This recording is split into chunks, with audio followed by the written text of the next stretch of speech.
But I had a couple of guys. We have a couple of guys out there, interestingly enough, who are young seminarians.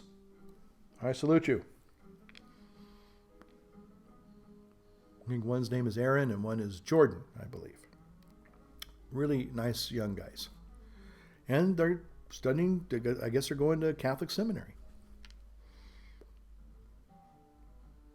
And one of them asked me if I would maybe comment about, would you recommend, to this extent, would you recommend somebody, a young person, young guy, thinking about going to seminary?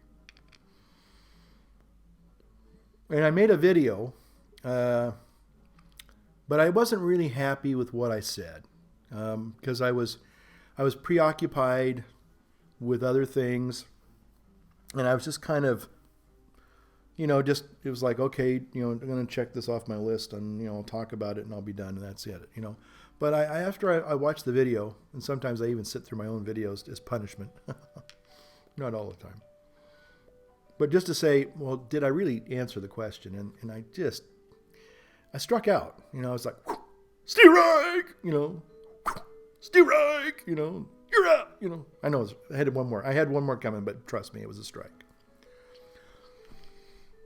And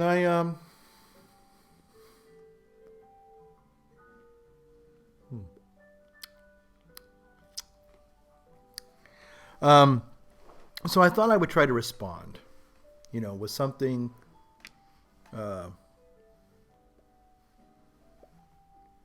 I think will be helpful. I hope will be helpful. And I know that there are other people that watch these videos and they're not particularly religious.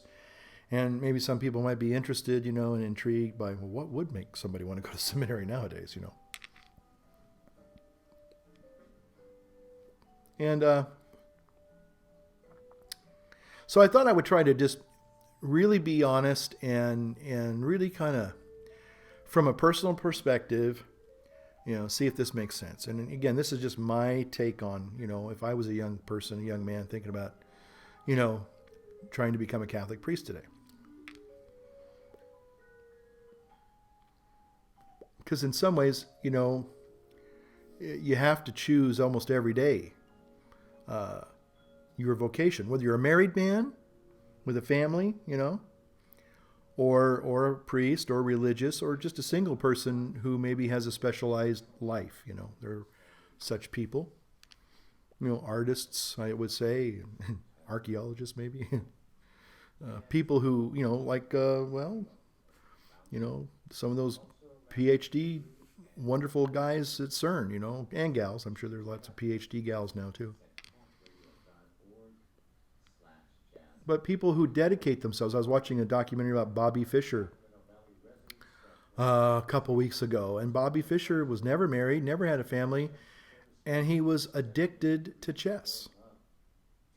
That was the only thing in this life that mattered to him. After he won the Boris Spassky thing, it was in an interview, and they said, "Well, what are you going to do now? That you've won this great title?" He goes, "Well, now I need to really learn how to play chess again. I need to really dedicate myself more to playing chess." It's like, forgive me for saying, dude. Sorry, I know that bugs people when they hear people like me saying things like that, but it's true. It's like, you just won the World Chess Championship, and you think that you need to go play more chess. Well, and that's why he was so great. And there was a doctor in human psychology, and he said that people who really are dedicated to something, they've already invested 10,000 personal hours, learning and acquiring these skills. You invest before you even really get to whether you're going to a school to get accredited or get a degree or whatever. I mean, he didn't go to school, I don't think, to get a degree in chess, but people who get really good at things, who get frighteningly, Zen-like, they've already dedicated thousands upon thousands upon thousands of hours learning and relearning, and it's frightening even. Like pipe tobacco.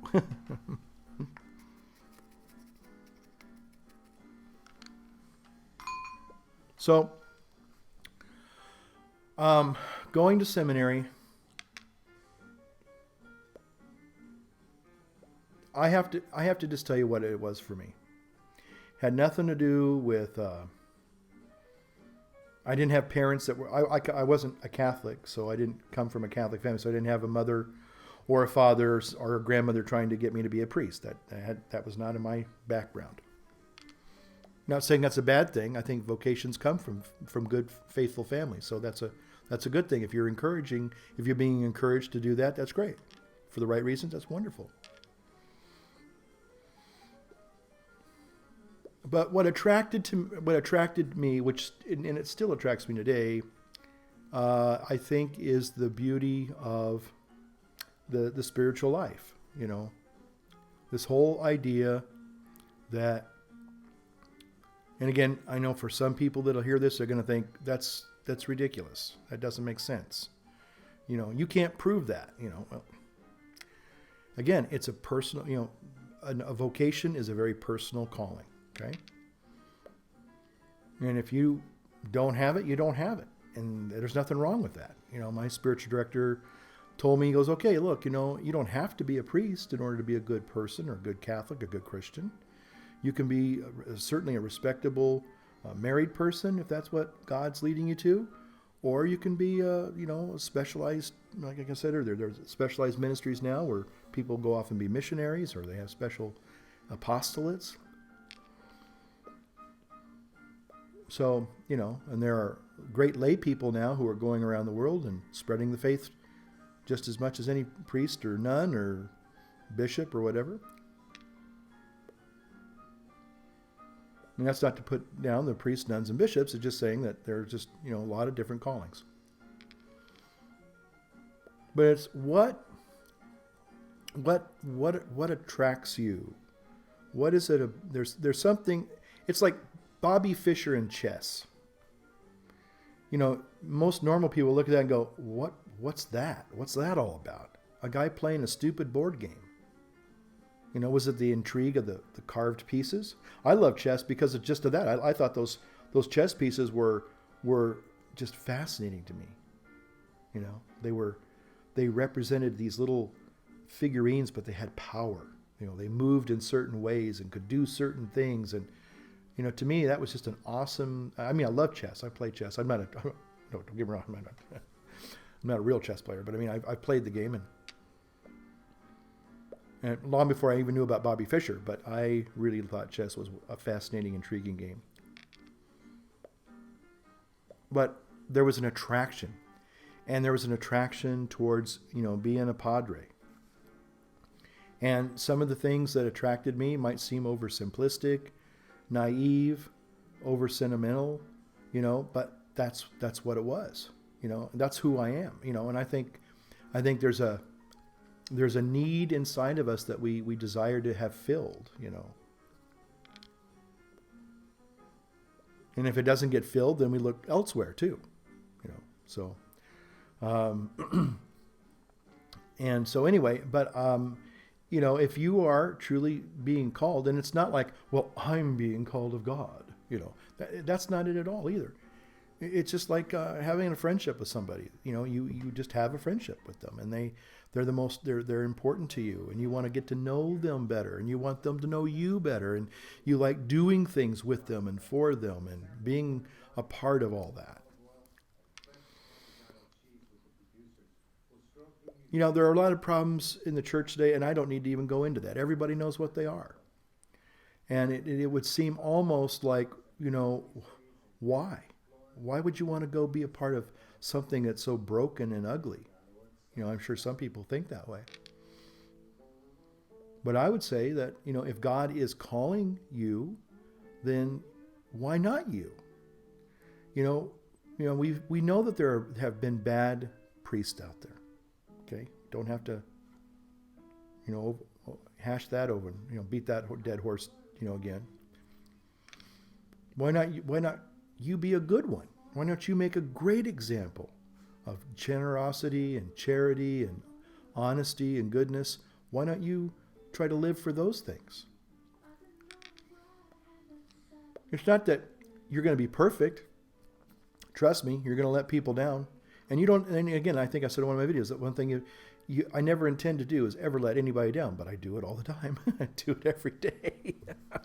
You know, I don't either say thank you to somebody that I probably should have,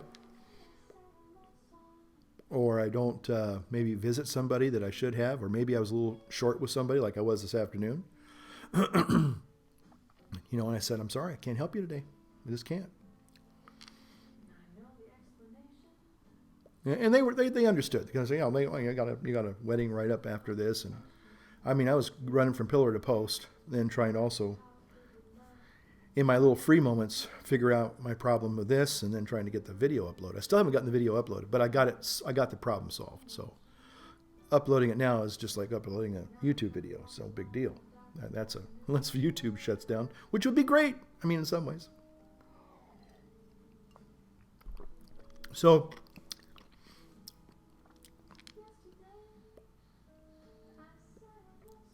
You know, you give God yourself. You know, you give him your heart, your body, your mind, your soul.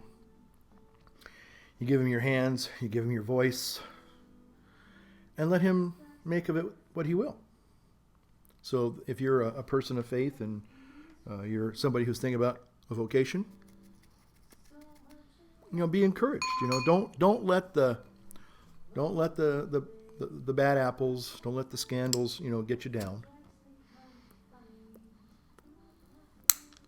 We have a young guy who just got ordained 2 months ago in Rome, and he's awesome to watch because he's in love with his vocation. You know, he's excited. He's got a lot of, when I don't want to say, he has a lot of energy. And he really wants to be a good priest. And I think he's going to be an excellent priest. I think he's already a good priest already, but I think he's going to be even a greater one. And that doesn't mean he's not going to have setbacks and problems, because we all do.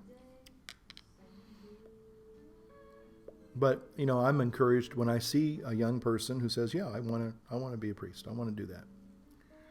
And again, yeah, you know, it's just like I said, I think I said, the one thing I did say that I will say in this video, and I can probably bring it to a close, is that even in Jesus' ministry, he had Judas, you know. And if that wasn't enough, he even had the regular ones who even abandoned him and denied him. But through the power of the passion and the resurrection, there's mercy and there's forgiveness. So I think sometimes it's not looking at all of the problems and all the debris, you know. It's like, I guess in a battle zone, you could look at all of the burned out tanks and dead bodies and all the carnage and wreckage and destruction, or you can look through a path to get out of that so you can go on and live your life, you know, and help others at the same time. So if God's calling, then follow. I think that's the most simplest way I can put it. So thanks for watching. I know this is an extremely long video. Forgive me, but I'm just trying out. Another thing, I'm also using the new MacBook Pro and seeing how it will render this video. So again, thanks for everyone out there watching, and we'll see you soon. And I thought I had another video I was going to tell you about that I was going to make. Oh, yeah. Got a special video coming up for a very, very special person who has a contest. That's all I'm going to say. And he may know who I'm talking about, but I've already started doing some research on it.